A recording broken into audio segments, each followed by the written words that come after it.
Bon, bonsoir à tous déjà. Jean-François Faure, président fondateur d'Ocoff.com, vous l'avez compris, c'est la société organisatrice de cet événement.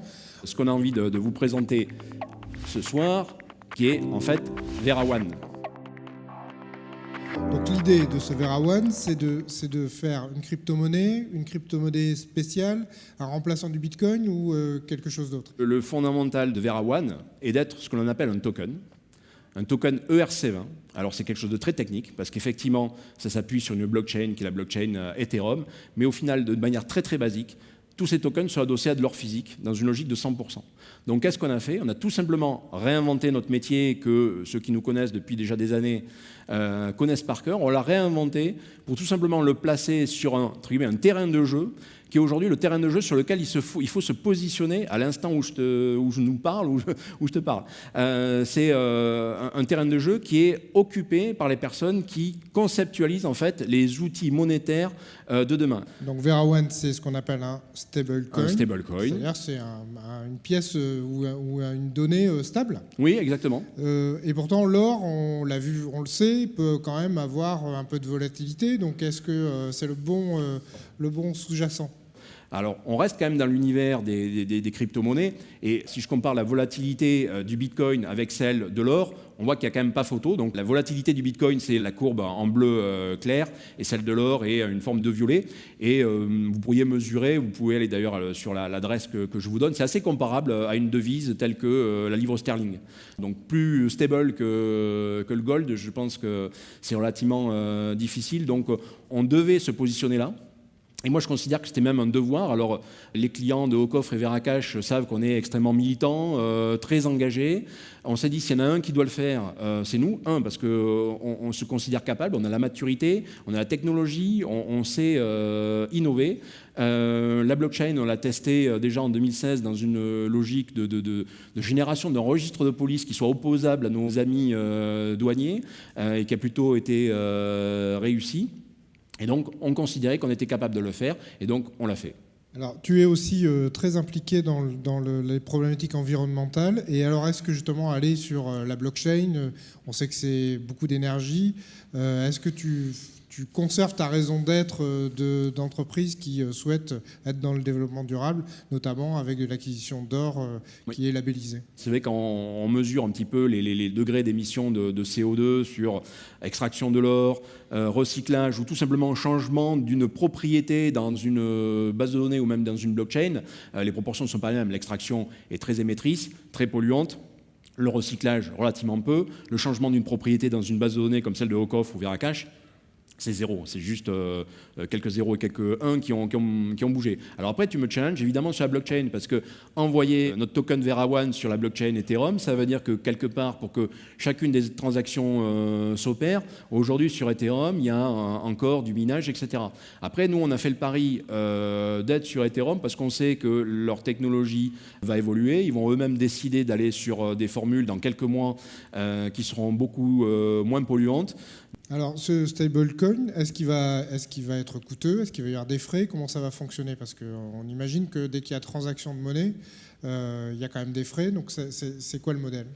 Alors écoute, le modèle est très très simple. C'est un modèle où très basiquement, on va prendre des frais justes lors de l'achat, des frais justes lors de la revente, et des frais sur la conservation ou sur la tenue du compte, parce que comme l'or est physique, on a des coffres, on a des assurances et tout ça doit se payer. Donc on est à 0,5% lorsque l'achat est opéré. On est à 1% lorsqu'une revente se réalise. Et en matière de conservation et qu'on appelle oxydation, donc les utilisateurs de Veracash... Toujours le principe de l'oxydation, ça voilà, tient beaucoup. Et là, je parlais justement notamment des tarifs que l'on applique, donc qui vont en fait choquer personne, parce que ceux qui connaissent le marché de l'or, c'est à peu près ce qui se pratique dans la profession pour les gens qui font un travail sérieux, c'est-à-dire qu'il y a des frais sur l'achat, il y a des frais sur la vente, il y a des frais sur la conservation. Nous, on se débrouille pour qu'il n'y ait pas de frais, en tout cas sur le transfert de propriété ou l'envoi de valeur d'une personne à une autre. Ça, c'est un petit peu notre leitmotiv. Donc les gens, par le biais de VeraOne, pourront évidemment réaliser ce qu'ils peuvent faire dans d'autres environnements tels que Veracash et s'envoyer un stablecoin entre eux. Mais si on compare avec aujourd'hui certains concurrents qui sont très établis, Notre problématique, et c'était pour ça qu'il était important qu'on arrive là-dessus, c'est que par exemple le leader mondial, lui, a décidé de ne pas avoir une couverture complète sur les dollars qui sont le sous-jacent de son stablecoin. Donc là, on a un souci, c'est-à-dire qu'ils ont décidé, ou ils considèrent que tout le monde ne va pas revenir vers eux pour réclamer leurs dollars au même moment. Moi, je pense que quelqu'un qui fait 30 milliards de dollars de volume quotidien alors que son marché ne représente que 4 milliards, potentiellement, il peut arriver un jour que tout le monde réclame ce qu'il a en contrepartie. Alors, il y a ce genre de cas, et malheureusement, même ceux qui sont peut-être déjà établis sur le marché des cryptos adossés à l'or, et on n'est pas tout à fait les premiers, il y en a déjà d'autres qui sont arrivés dessus, malheureusement, on connaît leurs fournisseurs, on connaît leur modèle économique. Il y a des chiffres qui ne fonctionnent pas bien. On a un petit problème, c'est-à-dire que quand il y a quelqu'un qui vend de l'or au cours de l'or spot avec une commission de 0,5, mais qui en parallèle propose un discount de 2% au premier client, je me dis qu'il y a un souci, il y a quelqu'un qui n'a pas payé sa facture à un moment donné, quoi. Ou alors, ce sont des gens qui ont une activité en parallèle qui leur permet de financer cela. Donc ça, ok, on l'a vu. Il y a ceux aussi qui ne pratiquent pas de frais de garde. Donc ça veut dire que s'il n'y a pas de frais de garde, à mon sens, il n'y a peut-être pas d'or à garder. Ou en tout cas, je pars du principe que quand c'est gratuit, c'est vous le produit. Donc très basiquement, ceux qui ont l'habitude de faire du trading ne seront pas dépaysés. En fait, vous avez la capacité tout simplement de passer un ordre d'achat et de vente. Le principe, c'est que là, on est sur entre guillemets, ce qu'on appelle un marché primaire. Donc en fait, quand vous achetez à notre plateforme. Et si vous revendez à notre plateforme.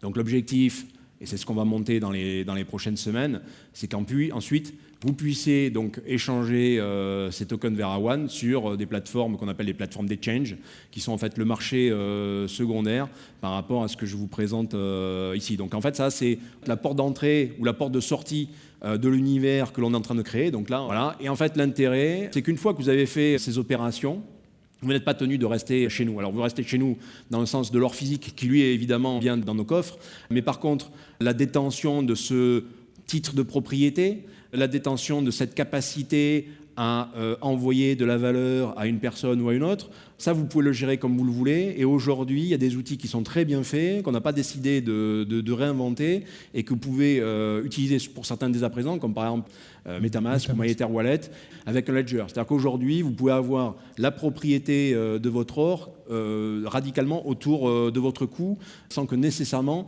qui que ce soit d'autre le sache, et en tout état de cause, que personne ne puisse pirater cette propriété. Parce que tout simplement, tout ça c'est stocké dans la blockchain, donc dans l'écran de gauche, c'est par exemple votre registre à vous. Donc Etherscan, c'est un outil parmi tant d'autres qui vous permet de contrôler ce qui se passe sur la blockchain Ethereum, où vous avez, dans le cas du token VeraOne, vous avez une page générique sur Etherscan qui recense tout ce qui se passe dans la blockchain concernant le token VeraOne. Donc nous, tout ça, on part du principe que ça ne peut pas être modifié, falsifié. Donc ça, c'est la qualité de la blockchain. Et à notre tour, de notre côté, nous, de nous assurer que l'or que vous nous avez acheté par ce biais-là le sera dans les bonnes conditions. Très bien, je vais passer aux questions. Merci beaucoup. Alors donc, on peut d'ores et déjà aller sur veraone.io et commencer à créer un compte. Tout à fait. Vous pouvez commencer à ouvrir un compte. Il y a un chat qui est ouvert par le biais duquel vous pourrez poser des questions. Si personne ne vous répondez, vous laissez un message par ce biais-là.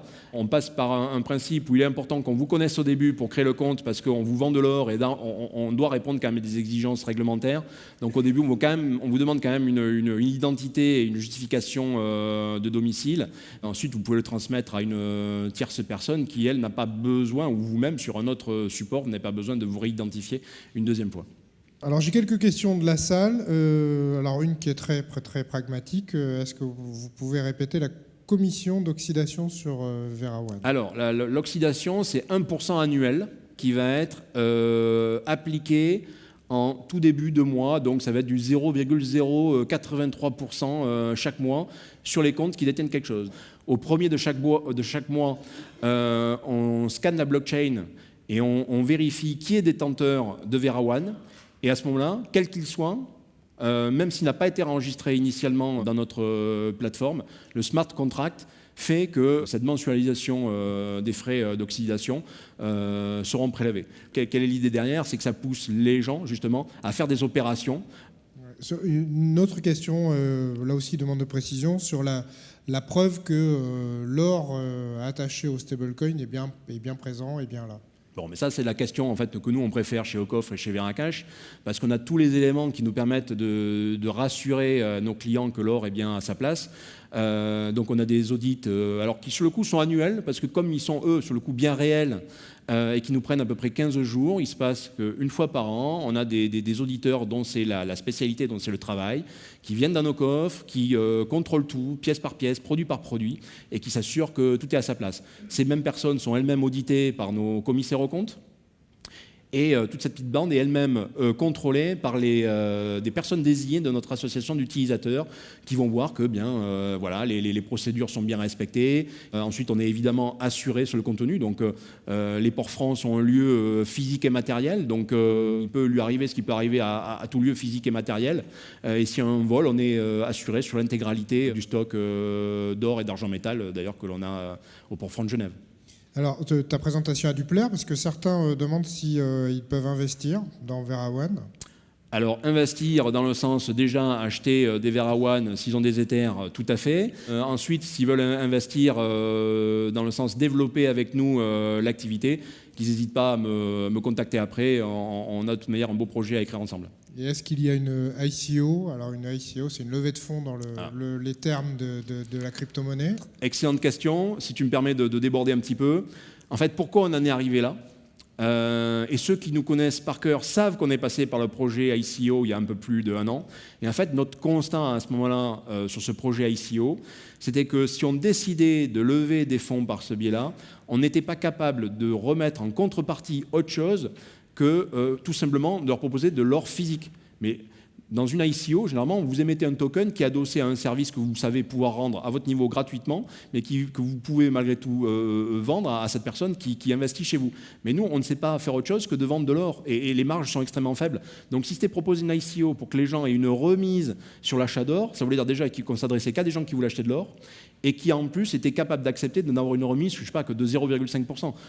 Moi, je me faisais du mal, et je leur faisais du mal à eux, parce qu'ils avaient l'impression que je les déconsidérais en proposant quelque chose d'aussi ridicule. Donc là, la conclusion, c'est que non, notre métier, c'est vendre de l'or, et aujourd'hui, en créant ce stablecoin, on répond en fait à ce qu'on sait faire, et à ce qu'on est capable de faire. Une ICO ne correspondait pas à notre modèle économique. Très bien, merci beaucoup. Merci pour toutes ces précisions. Merci à vous. Et donc, bon vent à VeraOne.